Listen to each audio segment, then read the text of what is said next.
Walk Two Moons, Chapter 43, Our Gooseberry.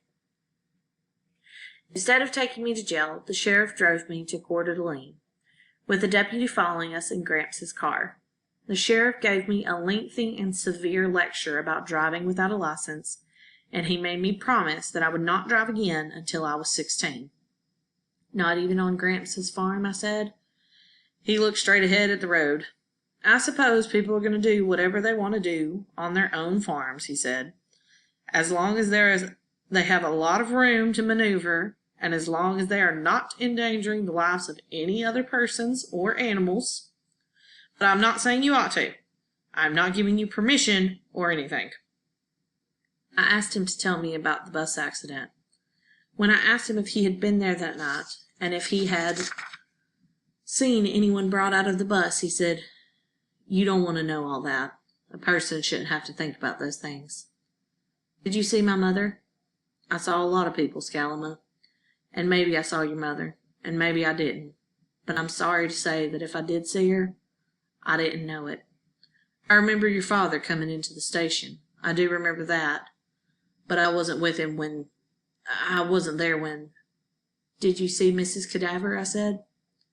"How do you know about Mrs. Cadaver?" he said. "Of course I saw Mrs. Cadaver. Everyone saw Mrs. Cadaver. 9 hours after that bus rolled over, as all the stretchers were being carried up the hill, and everyone despairing, there was her hand coming up out of the window, and everyone was shouting, because there it was, a moving hand."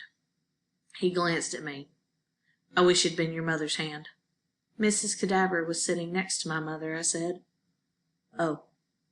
"They were strangers to each other when they got on the bus. But by the time they got off, 6 days later, they were friends. My mother told Mrs. Cadaver all about me, and my father, and our farm in Bybanks. She told Mrs. Cadaver about the fields, and the blackberries, and Moody Blue, and the chickens, and the singing tree. I think that if she told Mrs. Cadaver all that, then my mother must have been missing us. Don't you think?" "I'm sure of it," the sheriff said. "And how do you know all this?" So I explained to him how Mrs. Cadaver had told me all of this on the day Phoebe's mother returned. Mrs. Cadaver told me about how my father visited her in the hospital in Lexington after he had buried my mother. He came to see the only survivor from the bus crash, and when he learned that Mrs. Cadaver had been sitting next to my mother, they started talking about her. They talked for 6 hours. Mrs. Cadaver told me about her and my father writing to each other, and about how my father needed to get away from Bybanks for a while. I asked Mrs. Cadaver why my father hadn't told me how he'd met her, and she said he'd tried, but I didn't want to hear it, and he didn't want to upset me. He thought I might dislike Margaret because she had survived and my mother had not. "Do you love him?" I asked Mrs. Cadaver. "Are you going to marry him?" "Goodness," she said. "Isn't it a little early for that? He's holding on to me because I was with your mother and held her hand in her last moments. Your father isn't ready to love anyone else yet. Your mother was one of a kind." That was true. She was. And even though Mrs. Cadaver had told me all of this, and had told me how she had been with my mother in her last minutes, I still did not believe that my mother was actually dead. I still thought that there might have been a mistake. I don't know what I'd hoped to find in Lexington.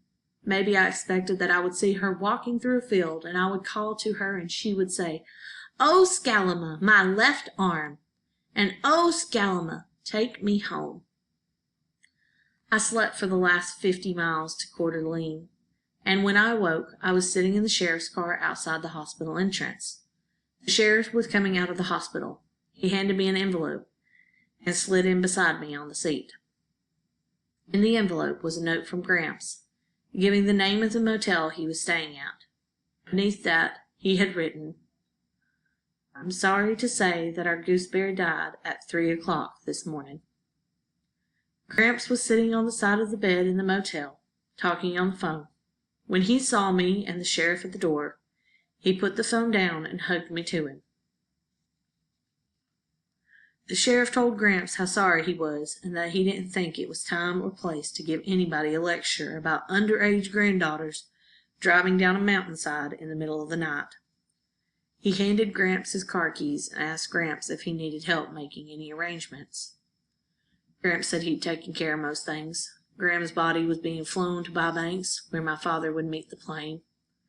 Gramps and I were going to finish what we had to be done in Coeur d'Alene and leave the next morning. After the sheriff and his deputy left, I noticed Graham and Graham's open suitcase. Inside were Graham's things, all mixed in with Gramps' clothes. I picked up her baby powder and smelled it. On the desk was a crumpled letter.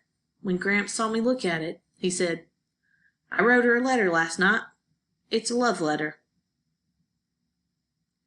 Gramps lay down on the bed and stared up at the ceiling. "Chickabiddy," he said, "I miss my gooseberry." He put one arm over his eyes. His other hand patted the empty space beside him. "This ain't," he said. "This ain't." "It's okay," I said. I sat down on the other side of the bed and held his hand. "This ain't your marriage bed." About 5 minutes later, Gramps cleared his throat and said, "But it will have to do."